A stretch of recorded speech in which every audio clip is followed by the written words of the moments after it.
ऐसा है, मैं इतना कहना चाहूँगा भारतीय जनता पार्टी के नेता और मंत्री लोगों से कि वो राहुल जी को, जो राहुल जी की सोच है, जो राहुल जी की जो काम करने के तरीके हैं, वो दूर दूर तक कोई नहीं है।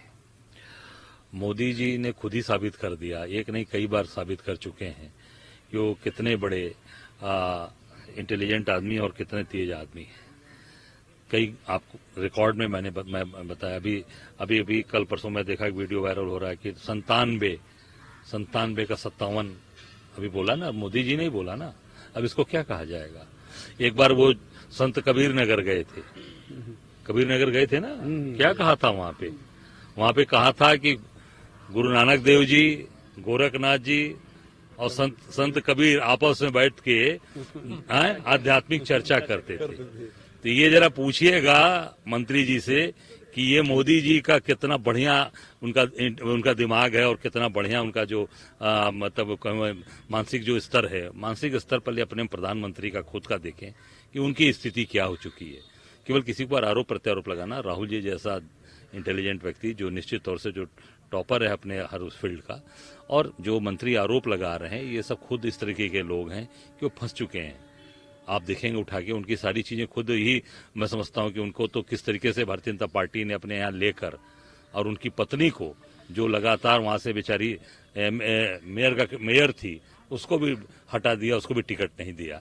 तो ये मैं समझता हूं कि भारतीय जनता पार्टी के लोग केवल इस्तेमाल करते हैं और खुद वो फंसे हुए हैं। और राहुल जी जैसा आदमी, मैं निश्चित तौर से कहूं कि वो जिस तरीके की सोच रखते हैं, पहले कोरोना के पहले क्या कहा कि कोरोना आप तत्काल रोकिए, और इन लोगों ने मजाक उड़ाया, पूरे देश में लाखों लाख लोग मर गए। कितनी बुरी। नोटबंदी में क्या कहा, ये बहुत जो देश का सबसे बड़ा घोटाला होगा साबित हो रहा है, पूरा देश तबाह हो गया। आज तक न व्यापार उठ पाया, न लोगों का रोजगार उठ पाया, सारी चीजें बर्बाद हो गई। तो निश्चित तौर से जो उनके मंत्री का जो बयान है और जो भी उन्होंने जो भी कहा है, मैं समझता हूं कि वो सब चीजें पूरी तरीके से उनके मोदी के ऊपर लागू होती हैं और उनके नेता पर लागू होती हैं। सर, बीएसपी चीफ के ऊपर कि मंडल कमीशन की जो रिपोर्ट थी कांग्रेस ने कभी लागू नहीं करने दी, वो हमारे संघर्ष थे वीपी सिंह के अंदर में, जिसके तहत मंडल कमीशन की रिपोर्ट लागू हो सकी। एक बार फिर से उन्होंने कांग्रेस पे वो हमलावर हैं।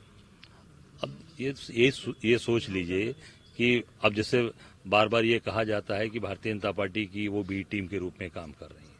आप ये देखिए कि आज केंद्र में भाजपा की सरकार है, प्रदेश में भाजपा की सरकार है, और अटैक कांग्रेस पे कर रही है, हमलावर कांग्रेस पे हैं। इसको क्या माना जाएगा। इसका मतलब जो का चीज कही गई कि बी टीम के रूप में, आप तेलंगाना में जाकर, आज वर्तमान में बीजेपी 10 साल से सरकार में है, आप कांग्रेस की बात उठा रहे हैं। आज जो बीजेपी से जो चीजें आपको बोलना चाहिए था कि आज बेरोजगारी बढ़ गई, उनका वोटर परेशान है, उसको रोजगार नहीं मिल रहा, काम नहीं मिल रहा, उसको कहीं पर भी कोई काम नहीं है, और पूरी तरीके से उत्तर प्रदेश में जंगल राज का, इस पे नहीं बोल रही हैं, कांग्रेस पर बोल रहे हैं। क्यों? क्योंकि ईडी और सीबीआई के दबाव में, और ये भारतीय जनता पार्टी, मोदी उनसे बुलवा रहे हैं, ये मोदी उनके जो है उनसे बुलवा रहे हैं, मैं सीधे सीधे कहना चाहूंगा। तो वो कांग्रेस को जानबूझकर, हमलावर कांग्रेस को, केवल और केवल कांग्रेस को, मतलब चीजों को, पुरानी बातों को उठाना।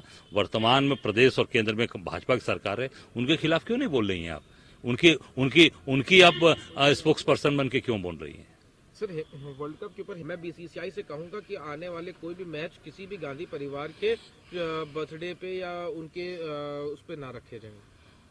नहीं, ये तो मैं ये कहना चाहूंगा कि ये रखने वाले कौन लोग थे। ये रखने वाले भी तो जय शाह थे, अमित शाह के बेटे जय शाह। तो जय शाह को क्यों नहीं बोला उन्होंने। मैं समझता हूं कि ये निश्चित तौर से हेमंत बिस्वा का जो, मैं कहूं कि मानसिक संतुलन गड़बड़ हो गया है, मानसिक स्थिति खराब हो चुकी है।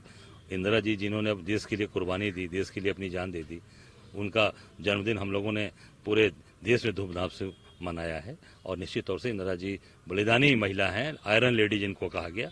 और ऐसी आयरन लेडी के बारे में अगर ये बात ये कहते हैं, मैं निश्चित ये कहना चाहूंगा कि हेमंत बिस्वा शर्मा का जो मानसिक संतुलन है वो खराब हो चुका है। एक आखिरी सवाल है, उत्तरकाशी में एनडीआरएफ की अब कुछ टीम्स हैं जो वहां पे पहुंच चुकी हैं, 40 से 41 लोग वहां पे अभी भी फंसे हुए हैं। मैं बाबा विश्वनाथ से प्रार्थना करूंगा कि वो सकुशल निकलें। पहले भी हम लोगों ने कहा है, फिर मैं कहता हूँ, बाबा विश्वनाथ उनकी रक्षा करें, सकुशल उनको बाहर निकालें, अपने परिवार, बीवी बच्चों से उनको मिलवाएं।